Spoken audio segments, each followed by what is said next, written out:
آقا من امروز اولین روزیه که چهارشنبه 24 تیر که آفیشالی دیگه ترک کردم کراشو.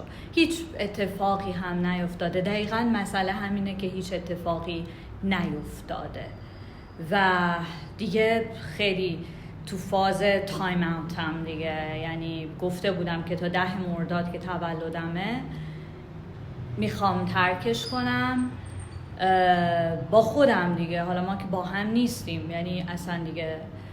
و واقعا هم نه اینکه کراش و نه اینکه این آدم و اگه همین آدم از فردا یه شرایط دیگه ای رو به وجود بیاره، چرا که نه. ولی من این وضعیت و این سیچویشن رو نیستم دیگه، اون رقیب رو نیستم، نمیخوام دیگه اون پیج رو ببینم و نمیخوام دیگه پیج کراش رو ببینم و کلن کراش.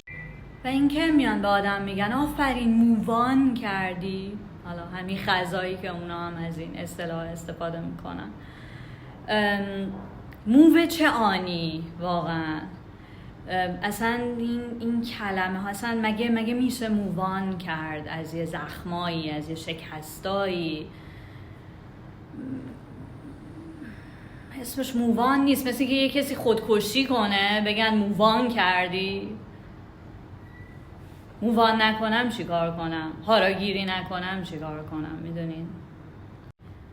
به نظر من این کلمه پذیرش رو ما باید توش بازنگری بکنیم.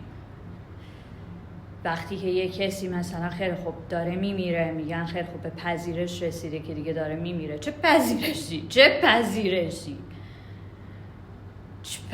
نپذیرم، میخوام چه گویی بخورم. مرگ زورش از من بیشتره. مرگ خودشو به من تحمیل میکنه. زندگی خیلی وقتا خودشو به آدم تحمیل میکنه. الان همین آدم زورش رسیده که نشو به من تحمیل کنه و به خاطر حالا تنوع طلبیشه، به خاطر اجتنابی بودنشه، به خاطر اینه که من زشتم یا هر چی. و من اینجوریست که دارم میپذیرم، نه دارم به زور میپذیرم، در نتیجه بهم تحمیل شده.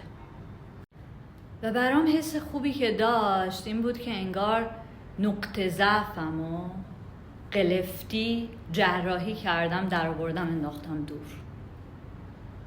دیگه من هیچ نقطه ضعفی ندارم دیگه. نه احساس ناکافی بودنی وجود داره، نه چون به نظر خودم، من که در نظر خودم احساس ناکافی بودن نسبت به اون رقیب نمی کنم که به هیچ وجه.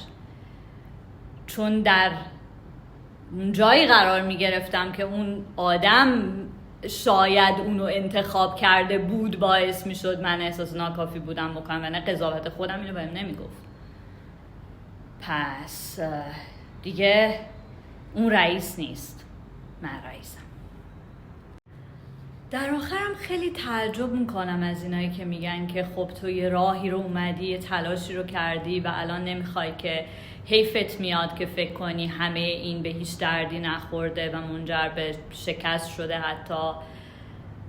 یعنی چی به هیچ دردی نخورده؟ ما اگه تلاش نکنیم برای رسیدن به آرزوهامون، حالا برای من عشق، اون رابطه‌ای که میخواستم دیگه بزرگترین آرزوم بود و طبیعیه که بیشترین تلاشم براش کردم و بیشترین مدت زمانی که میشد تلاش کرد و اصلا پشیمون نیستم.